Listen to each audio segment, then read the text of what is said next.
Bonjour, je m'appelle Caroline, j'ai 46 ans et je me suis mise à la réparation il y a une dizaine d'années. Je me suis mise à réparer au départ tout ce qui était textile parce que je sais coudre, donc ça me paraissait assez évident.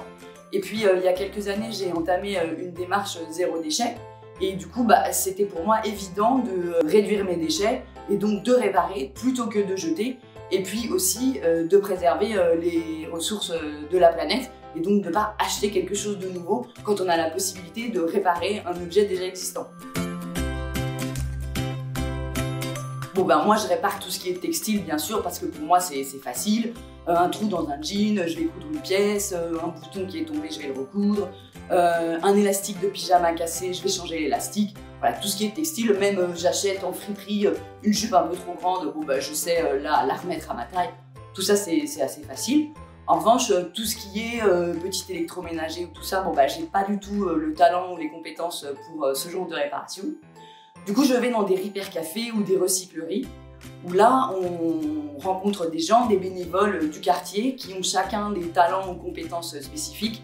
Et du coup, quand on vient avec sa pouvoir, son grille-pain, sa raclette, on rencontre une personne qui va réparer l'objet.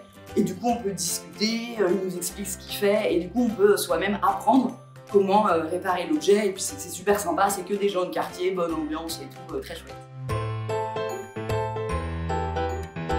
Si vous voulez vous y mettre, c'est simple, il y a plein de tutos sur internet, une petite recherche vite fait, et il y a toujours des gens qui sont hyper contents de faire des démos, des tutos de leur réparation. Et puis sinon, vous cherchez, je suis sûre que dans votre coin, il y a des repair cafés, des recycleries, des ressourceries qui peuvent vous aider.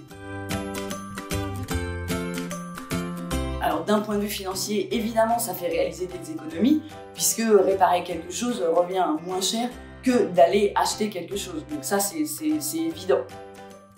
Il n'y a pas de petits gestes quand on est 8 milliards à les faire.